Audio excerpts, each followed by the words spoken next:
We are in the deep freeze right now, and we're expecting the coldest night of the year with temps heading below zero. Thanks for inviting us in at 6 o'clock. We want to begin tonight with these freezing temps blasting central Indiana. That freezing cold that we have right now and the temperature that we're going to get make it very dangerous to spend really any time outside. You do want to shorten it. Angela joins us now with how much longer we could be stuck in this deep freeze. I'm going to say 24, 36 hours. It does get a little better Thursday and even warmer on Friday, but pretty dangerous the next 12 to 18 hours at least. We go sub-zero and then highs tomorrow only in the teens. So the weather impact tonight through early tomorrow morning. The temperatures that go 0 to 10 below, wind chills that may near 15 below.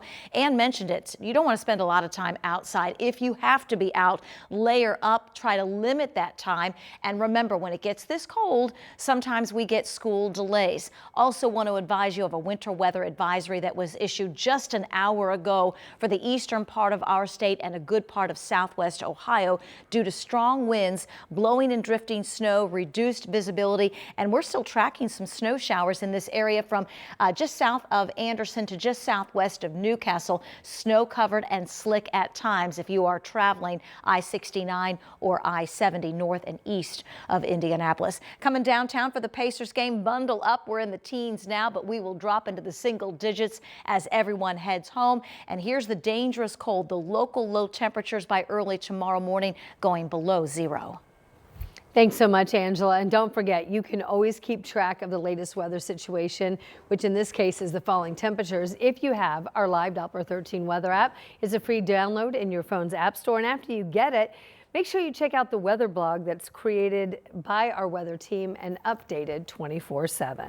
Thousands of drivers pass through the crossroads of America every day, and unfortunately, Indiana State Police say so do human traffickers. So this week, they're doing their part to stop that. Our Samantha Johnson spent today with State Police in Seymour. So this is our Seymour Way station. Kimberly Hill works for Indiana State Police. Good morning.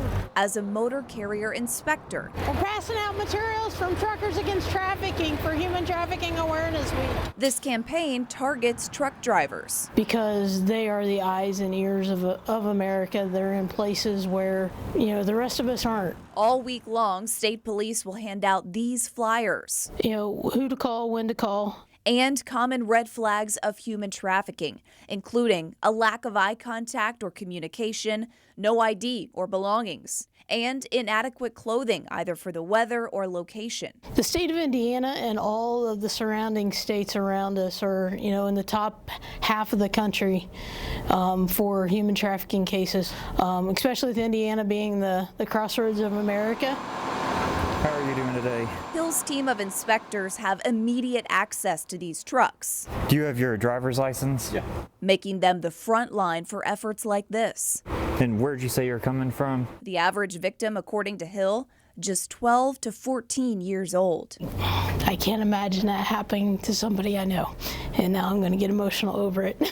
So yeah, that's why it's important, to protect the people I love, and to help everybody else protect the people they love.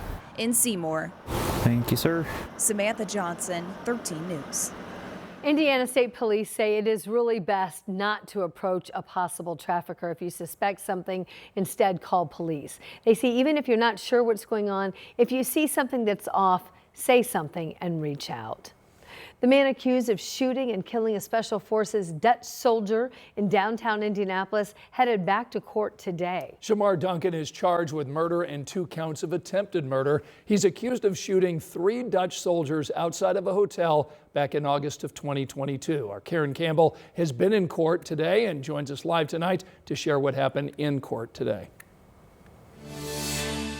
Well, Scott, the prosecution called 2 witnesses to the stand, and they told the jury what they saw leading up to the shooting that night in downtown Indy. That, again, 3 Dutch soldiers were shot. One of those soldiers died, Simi Poetsima.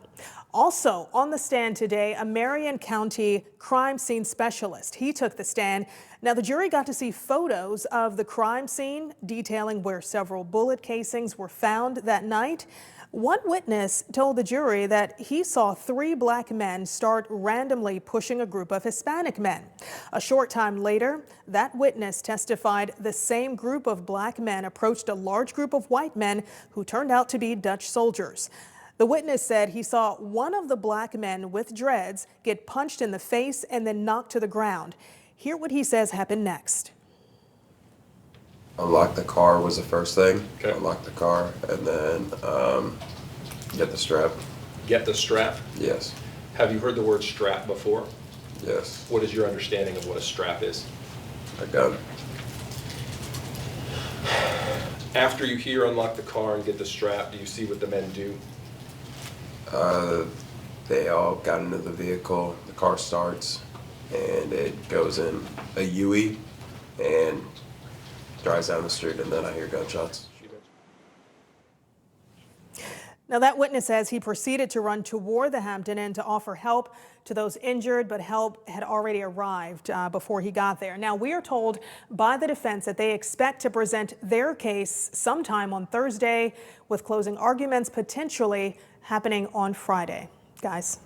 Karen Campbell live tonight from the Criminal Justice Center. Thanks so much.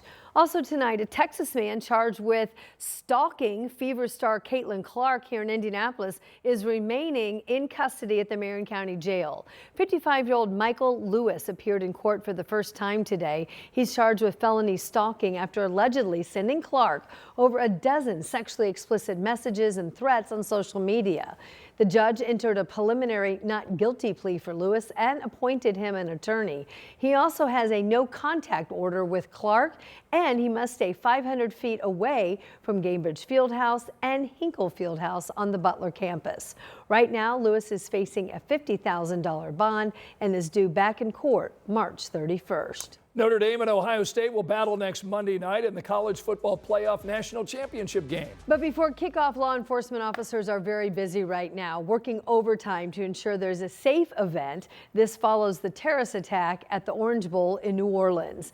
The game is going to be at the Mercedes-Benz Stadium in Atlanta. Police there in that city say hundreds of officers will be stationed there, working with state and federal agencies to stop potential threats. Obviously, if anyone is intending to do harm, we try to anticipate all we can. They need to be lucky one time, we have to be right every time. And so when we look at New Orleans, we look around the globe, we do look at how attacks have been carried out before and how it could be replicated here.